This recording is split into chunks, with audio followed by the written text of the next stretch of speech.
This is Mitch Perry, political reporter for Spectrum Bay News 9.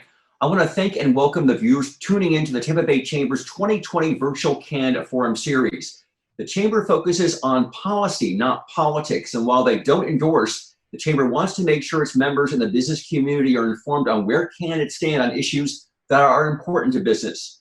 Today, we're excited to have the Democratic candidates for Pinellas County Sheriff with us. I have to welcome James McLynas and Eliseo Santana. Gentlemen. Thank you. Glad to be here. All right, great to have you here. So first question, and let's start with Mr. McLynas. Why do you want to be the sheriff? What are your motivating factors in your decision to run for public office here? Well, I have been researching Pinellas County Sheriff's corruption for the last 10 years, as well as police corruption in general across the United States, and the measures and platform positions and policies that are needed to address it. And over that 10-year period of time, I have identified numerous areas where the sheriff of Pinellas County is severely lacking, both in racism, his policy, over-arresting, mass incarceration, wasteful spending, and the list goes on and on. And at the same time, I've been able to find exact measures around the globe that have actually functioned and worked in other police agencies, both in the United States and in Europe and other countries. And by culminating a separate policy for all of these, bringing them together on my platform, I believe that I have all of the tools necessary to literally come into the Pinellas County Sheriff's Department and implement all of the reforms that the protesters and the public of America is currently screaming and hollering about right now, simply by being elected as sheriff here in Pinellas County. Once I'm elected, I can implement all of these reforms immediately, and they're all on my website, McLynasforsheriff.com. Great, thank you. Mr. Santana, same question. My name is Eliseo Santana, and I have deep roots in this community, having been here for 40 years after serving with our U.S. Army. I'm a veteran. I joined the Florida National Guard, and quickly afterwards started serving our community with the Pinellas County Sheriff Department for over 30 years. I am a community leader. I have seen the effects that we have through the militarization of our police force that we have, and which is basically turning the police into a them against us type of a mentality. We need to change the culture that we have within the Sheriff Department. We truly need to make our community safe. And my stance on bringing in body cameras and being able to have accountability and also transparency is essential for us to go forth into the future. I am that person that can make it happen. That's why I'm running. Great, thank you. Next question, we'll start with you, actually, Eliseo Santana. What do you see as the core function of the office of the sheriff? It is to provide the safety and security for all of our citizens. The emphasis there is on all of our citizens. Much of how we measure safety comes into statistics of crime being looked at and being resolved.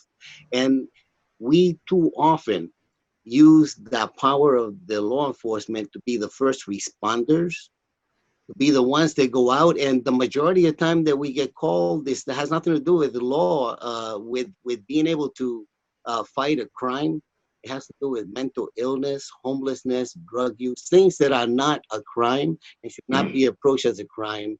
So when we respond to these things as law enforcement officers, they're looking at arresting people, and that is not the right way to keep our community safe. I will keep our community safe by instituting the proper change in our culture. Great, thank you. Mr. McLynas, the core function, what do you see as the core function of the sheriff's office?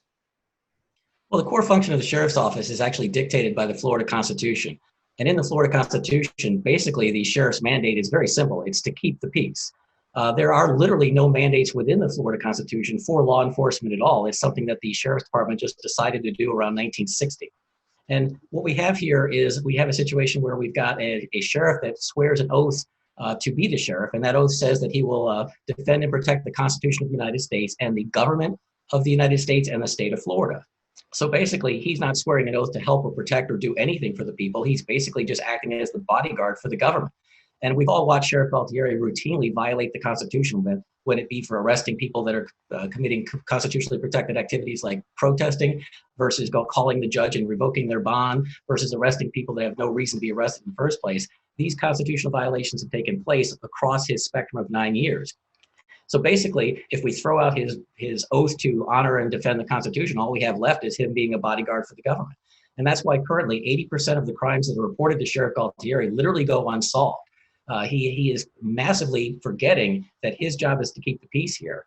And in doing so, instead, he's victimizing the community by arresting them, policing for profit, using citations for every small minor offense. We are over-policed here in this county. And I intend on taking that aspect of the policing and completely shifting it back to serving the community, ending the mass incarceration, and doing things like ending cannabis enforcement so that we don't put literally thousands and thousands of people in jail every year over the possession of a plant. Great, thank you. Next question. How would you go about building trust, accountability, and transparency between the sheriff's office and the communities that you're hoping to protect and to serve? And let's go to Mr. McLynas first here. Well, those are three big things, trust and accountability and serving the community. Here we have a situation where Sheriff Galtieri hides records on a regular basis. I personally have a lawsuit against him for failing to turn over some of his emails. I asked for one of his emails about his first email where he discussed purchasing that plane he bought out of nowhere. And I got a bill back. He wants $4,600 for me to provide the one email to me. So the first thing I want to do is open up the openness of the Pinellas County Sheriff Department. I will open all public records at no cost to anybody who wants to come in and look at them. That should help. As far as the community trust, the Sheriff's Department has a tendency to pick on and prey on communities of color here in Pinellas County. And if you ask anybody that lives in these communities, they can give you horror story after horror story. And the bottom line is we need to stop using the sheriff's office to victimize these people and instead go into their communities and actually help them solve the crimes. Nobody calls the police down there because they're worried that they're going to get arrested by the sheriff of the St. Pete Police Department before they can even explain what had happened. And we've got to change that. And the way we change that is we end using the threat of arrest for every single minor infraction that we have here in Pinellas County. I'm going to only really pursue crimes that have victims. Real crimes like rapes and burglaries and murders. And when the police, the sheriff's office shows up in these communities, we're not going to start asking questions to try and criminalize everybody who might be at the scene. We're going to actually try and solve the crime and protect the people from those communities. And we're going to do so by putting officers in that community that are going to be the same officers over and over again with the same names that the people will recognize and know and have their cell phone numbers and be able to rate on a website that I'm going to create that's going to rank and rate all the officers in Pinellas County like we would do on Yelp. Great, thank you very much. Mr. Santana, again, the same question to you. How do you go about building trust, accountability, and transparency between the sheriff's office and the communities that you're hoping to protect? It starts by changing the person at the leadership position. When we have someone like our sheriff that has been militarizing our police, and instead of training to de-escalate a situation, to give the officers more tools to be able to address those issues that are in front of us, he opts to train them in being more tactical, sort of like an occupying force, a military occupying force, rather than someone that is an officer of the peace. I will bring the community leaders into this equation. Those individuals, we have ownership. It is not the sheriff that is making our community safe. I'm going to open it up to make sure that our community is represented and we have complete transparency. Whatever issues that we have, they'll be able to see. And these committees that will be established will have the teeth to be able to take proper actions. I will institute putting in body cameras in all of our officers and also in the vehicles, because that is the cornerstone. When we're able to see what happened and not just see it and record it, but we're able to share it with the community so that they can see what it is that was happening. And if there is some wrongdoing, I will act swiftly and quickly to resolve that issue. And I am going to be able to bring in, it is essential. Look, I applaud the initial steps that the city of St. Petersburg has done. Right. The mayor and the chief of police has opened it up to truly address keeping our community safe. It is essential that we follow that lead. It's a shame that the sheriff wasn't the leader on this. Right. Thank you for the response there. So this is a really big job, right? It's a lot of responsibility, a lot of personnel, large budget. What experience do you have in your background that makes you qualified to run for this office? Let's go to stay with you, Eliseo Santana. I worked as the communications maintenance supervisor, and I led a significant amount of budget allocations in the sheriff department. I was influential in modernizing our sheriff department, both at the for patrol and also at the jail facility. I have experience with the way the system works there, and I have seen some of the issues that we have, and will fine tune it to make sure that these things are resolved. It is important. We have a $300+ million budget, and it's essential that we open that up so that the community sees where we're spending these resources at, and maybe guide us as to where the best way of spending this money is, because the essential part of what I see as a sheriff is to keep our community safe. We are peace officers, and the only way that I am going to be able to do that is to bring in the community. This is us working together to make our community safe. It is not a top down, it is a from the grassroots up type of an implementation that we're going to be establishing. I have the experience running budgets, and I will continue to do so. We have experts that will be able to guide us through that, and we will have the community. We will have that openness and transparency and accountability of every single cent that we use. Thank you, Eliseo Santana. So to you, James McLynas, same question, of course. A lot of responsibility, very large budget, a lot of personnel. Why should the voters in Pinellas County feel that you're the man that can take over this agency? Well, for first, I would like to say that, Mr. Santana and Mr. Galtieri have a combined 60 years at the Pinellas County Sheriff's Department, and they haven't changed any of these things. In fact, they themselves created the problems that we have now. What I bring to the table is I'm not a law enforcement officer, which means I'm not beholden to the Pinellas County Sheriff's Department. I'm not indoctrinated into that mindset. I didn't work there for 30 years and keep my mouth shut about the things that were going on around there. So I have this fresh perspective from the community side where I can look at these situations and say, hey, wait a second, that's wrong.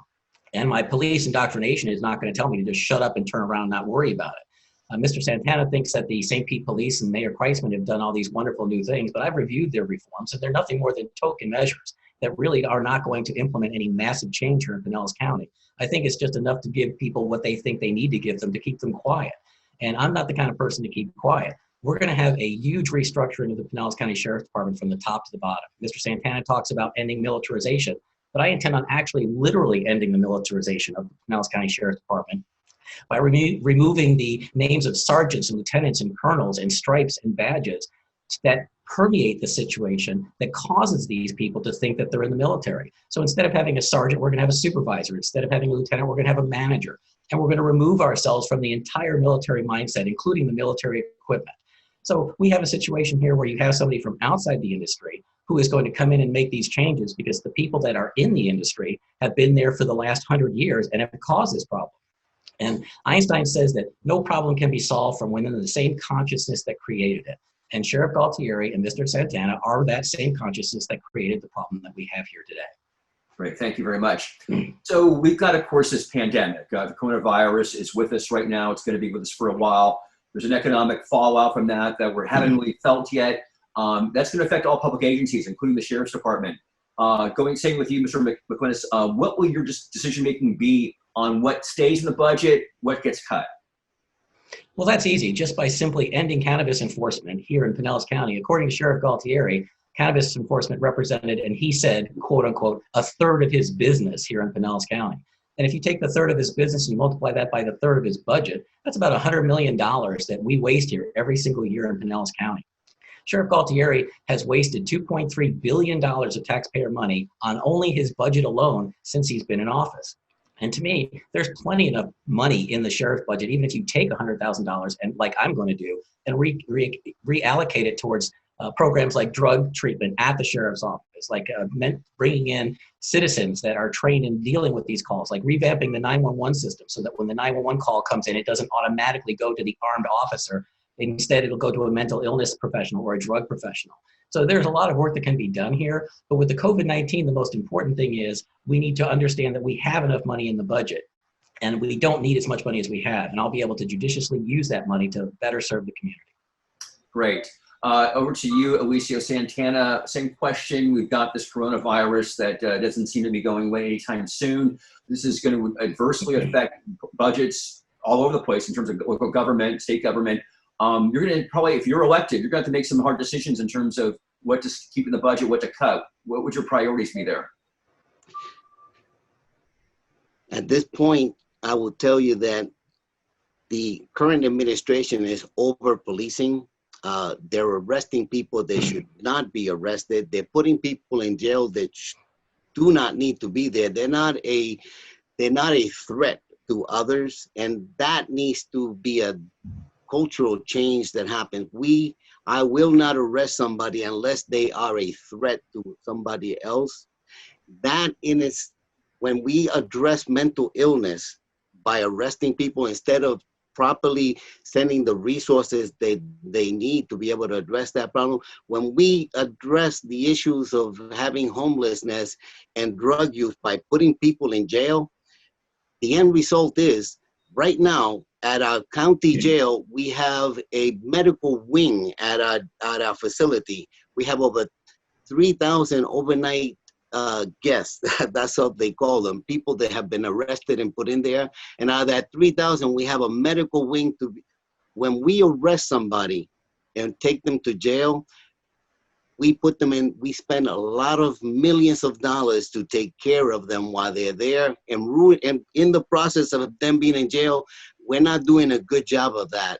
I will reallocate the money that we're spending to be able to address that when they're in jail, to have them not be able to go to jail and address these problems quickly. We don't need additional funding. We just need the funding that we have now to properly address people and keep them from going to jail. Being arrested and going to jail is not the solution. It's actually the problem. Great, thank you very much for that. Okay, so now I'd like you to name an issue, if you could, in Pinellas County that directly impacts or is directly impacted by race inequity, and explain how the county can incorporate an equity framework in addressing this issue. Let's go to you, Mr. Santana. It is a culture that we have right now when we militarize our force, and we also have individuals that are at the leadership that do not see the impact that they have on people of color.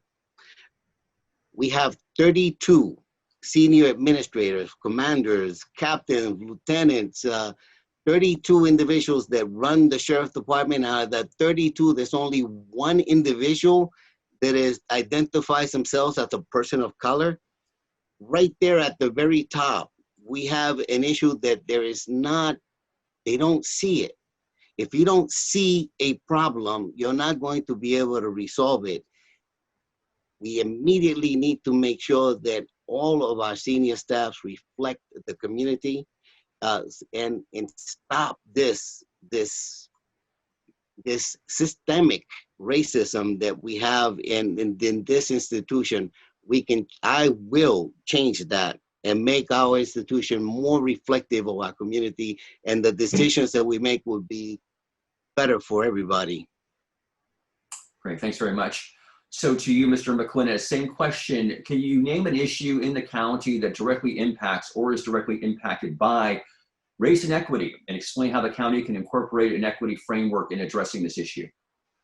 Well, that's two different questions. One, how the county can address it, and one, how the sheriff's office can address it. The county can address it because they're one of the largest employers here in Pinellas County, but they've had to be under a consent decree from the Department of Justice since 1980 just to bring their levels of employment up to the measure and match the community that we have here. In fact, Sheriff Galtieri just filed something in November of last year to end the consent decree, and the only reason it was ended in 2019 from 1980 was because they made such a mess of it that they couldn't figure out where they were, so they just pulled the plug and dumped it.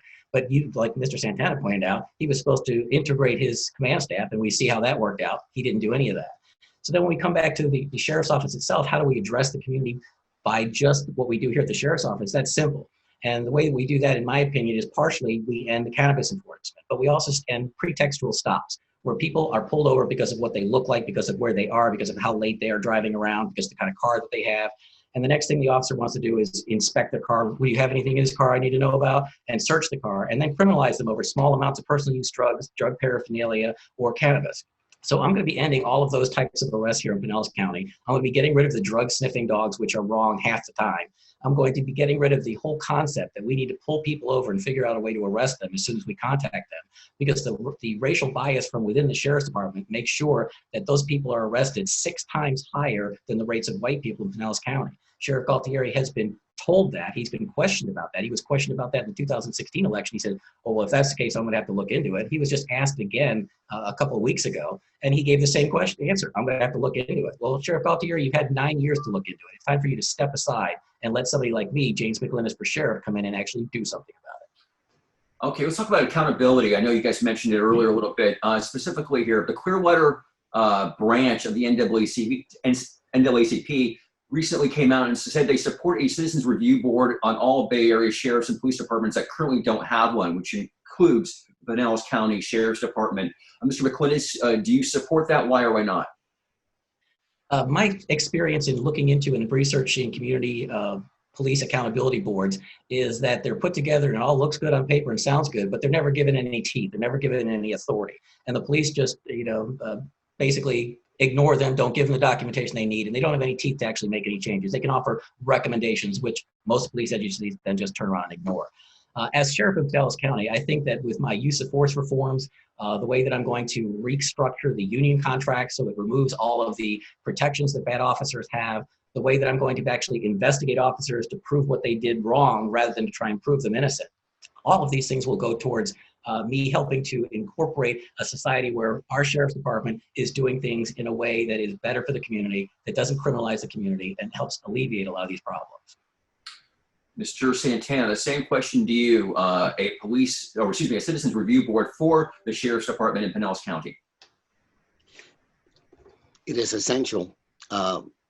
We need to bring in community partners that will have the eye and the experience and the guiding for us to go forth to be able to properly address those issues that the community sees that needs to be done. We need to make sure that these committees that are coming in have the ability of being able to see everything. Too often I have seen where they become a rubber stamp, the selection for them to come in is controlled by the agency itself. We need to make sure that the community is the one that brings in these individuals that they trust and is part of them. And then as an agency, we need to be able to give them all of the information, complete transparency to everything we have. And with body cameras and being able to have that video, they'll be able to see fully what is happening and any other documentation and access that they need. And when they find that there is an issue, a problem, something that needs to be changed and addressed, they will have the power to implement it, not just recommend, but be involved in the process of making that change. We need to take away from these 32 individuals that are controlling the sheriff's department, that are very narrow in their culture and their ability to see, and they have been trained in a certain way to look at things as crime. And we need to bring in new eyes, people that truly can see what we can do to bring that credibility back to our agency and to make the actions that we do effective at keeping our community safe. It's a partnership that we have, and I will make sure that that happens, and we'll bring in the community involvement. That's a priority. Thank you. All right. Thank you, Eliseo Santana. So, recently the House of Representatives and Congress passed a police reform bill that had many provisions in it, including one known as qualified immunity. That this would look about examining that issue. That's basically a provision that ends certain legal protections for officers accused of misconduct. Do you support dismantling qualified immunity, Mr. Santana? Yes, I do. And I have to point out that our sheriff flew up to Washington, D.C. To be in that signing, and it was right behind President Trump, fully supporting everything that he was doing or the illusion of what he was doing. I think that we need to make sure that the sheriff of Pinellas County addresses the issues that we have in our county and not be a prop for some national type of a situation. Our deputies will be held accountable for their actions. We need to change the culture that we have that allows those individuals to protect each other. The majority of officers are good individuals with good intentions, and the culture that they have prevent them from taking actions to be able to address those that are not doing the right thing. As sheriff, that will be eliminated. Those individuals that see that there is a wrong being done, they are required to take action and make a change. That is a huge change, and we will address that quickly. Great, thank you very much. To you, Mr. McLynas, the same question in terms of qualified immunity. There's been a demand in the wake of the death of George Floyd that this be eliminated. What are your thoughts about that? Yeah, I've actually read over the recommendations that were signed by Trump that day. And again, they're just more token measures and nonsense. Like as an example, they eliminated the use of chokeholds, and then they added in at the bottom, in case the deputy feels like he's in fear for his life, which is the same excuse that they use to get rid of every single conviction of every officer across the country. I was in fear for my life. So it's really nothing more than more Band-Aids to try and placate the protesters. And that's exactly what it was, and it's not going to do anything. But really, the qualified immunity needs to be tackled on three different grounds. One of them is the use of force guidelines and the policies within the sheriff's office. Because if the police are allowed to kill anybody at will just because they feared for their life, that's called reasonable. And it needs to be drawn back to necessary force. That's what it used to be before they were getting away with all these murders. And that needs to be tightened up severely so that when an officer does violate the law, does do something wrong, he's outside the bounds of that policy. And once he's outside the bounds of the policy, doing what he was told to do under his management and under his policies, then he's automatically open for a piercing of the qualified immunity. So first thing we need to do is implement really strict and restrictive use of force guidelines. Now, I'm not saying that any officer that does what he's supposed to do and is in danger and takes a life and it's something that he had no other option to do shouldn't be protected. Not at all. I think they should be. But the problem is they've expanded this so far in the realm of ridiculousness that it needs to be reeled in through the use of force policies first. The second thing is the dismantling of the union contracts. Here in Pinellas County, Sheriff Galtieri signed a union contract that said if an officer is fired, he gets to arbitrate. But then Galtieri signed over the ability to pick the arbitrator to the union, so they get to pick their own judge. So all these things have to change, and they change with the use of force guidelines, they change with the union contracts, and they change with a sheriff like myself who is going to go in there and make sure we investigate these use of force policy violations very thoroughly to actually prove what happened, not try and cover up for the officer. Staying with you, Mr. McLynas, we've heard the other candidate here talk about this, but how about body cameras? That's something that's not being used right now at the Sheriff's Department. Would you support that, and how, in what fashion? Oh, body cameras are a given. They're on my platform. They've been on my platform since 2016. It's really atrocious that Sheriff Galtieri, to this day and age, doesn't even have them. And we all know why he doesn't have them, because there's already enough videos taken by bystanders that show Pinellas County deputies doing horrible things to the people of Pinellas County. So the last thing Sheriff Galtieri needs is another 1,500 cameras taking video of everything these guys are doing, because he would not be able to handle the onslaught of complaints that those would have given. So the bottom line is, Galtieri said $14 million was too much. Well, that represents 4% of his budget. I'm sorry, it's not too much. I have a dash cam in my car. I have my own body camera. I spend $350 for the pair of them. So if I can have a body camera and I can have a dash camera, so should every officer here in Pinellas County. And I'm going to implement rules where if an officer turns off that body camera or it somehow mysteriously malfunctions, whatever the citizen that's making the complaint against that officer is will be taken as gospel, and the officer's testimony will be discounted. And if they've tampered with the device or they've turned off the device intentionally, they will be terminated. To you, Mr. Santana, you have talked about this already during this forum, but elaborate on your support of body cameras for the Pinellas County Sheriff's Department. Over 20 years ago, I did a pilot program. The team that I led, this is right at the beginning of body cameras becoming available, and before they were deployed, we did an assessment, and I determined that the use of body cameras changes the whole behavior spectrum. The officers behave more professional in a manner that we want them to, And if they do not behave and follow our protocol, we're able to see it and then address that in whatever means to keep that from happening in the future. I determined that this was a necessary step over 20 years ago. And it is a shame that the sheriff denied the ability of doing it at that time, said no. And the current sheriff that we have now still says no.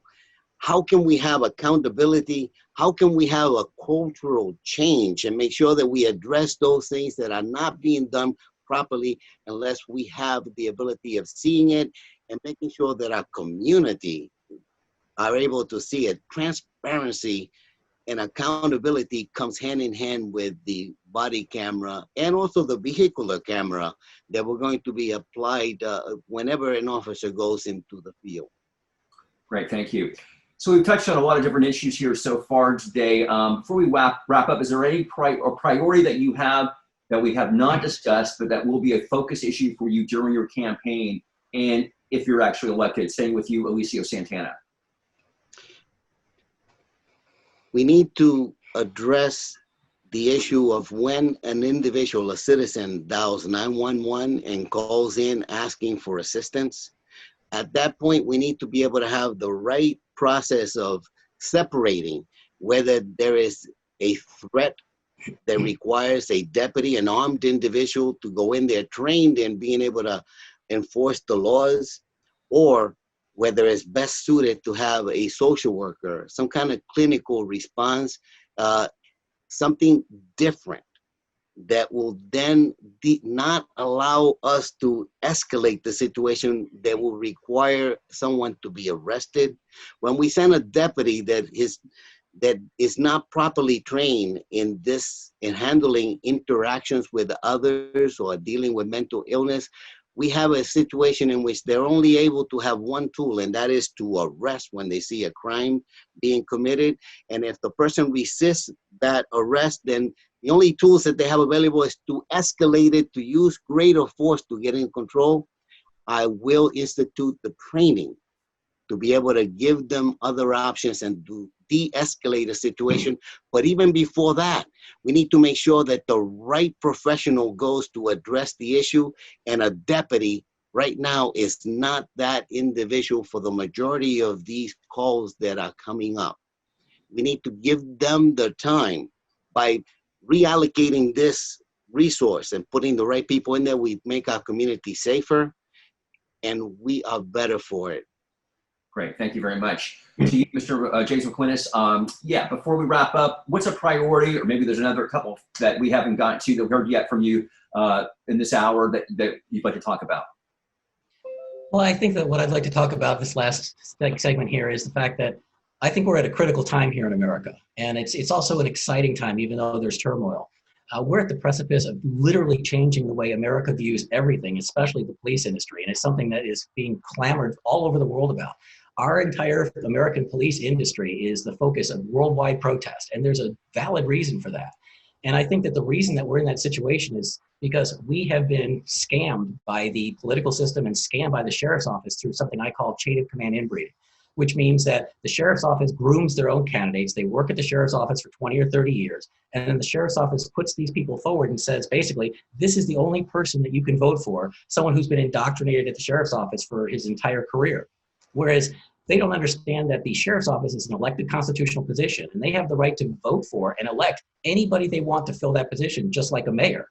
Now, we don't require a mayor to go to Mayor Academy or be a mayor for 20 years before we elect him for mayor. And we don't have to continue to vote for the sheriffs that the sheriff's office groomed, and the sheriff's office says this is the only person that you can vote for. So I'm offering Pinellas County a very unique opportunity here to vote for somebody who is outside that culture, to take over the sheriff's department as a citizen, and to be able to look at that from the viewpoint of us, the citizens, and we, the people. The sheriff's department and their employees make up less than 4% of the entire population of the county of Pinellas. And I think it's important that we take the other 96% of that population and we stop allowing the flea to wag the dog. And we let the citizens move into this position and make the changes that the sheriff's department and all those that are indoctrinated by the sheriff's department are not willing to make, not capable of making, and have not made for the last 100 years. So vote for James McLynas for sheriff, and I am that person that will go in there and change everything.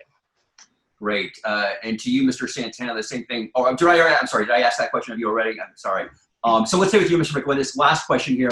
Where can voters go to learn more about your campaign and your position on the issues? Well, I have a Facebook page where I write articles every single day, McLynas for Sheriff on Facebook. I also have a campaign website, McLynas4Sheriff.com. And on that are all of my expansive platform positions. If you go and look up Sheriff Galtieri's platform positions, you're going to find out he doesn't have any. If you go look at Mr. Santana's platform positions, there are very few, very generic ones. I have extremely detailed platform positions that address every single one of the concerns that the public is asking for. And they explain exactly what I'm going to do, how I'm going to do it, and why I'm going to do it. And if people want to know what I'm going to do, all they need to go out to McLynasforSheriff.com, look at what I'm going to do. And if they agree with what I'm going to do, vote for me.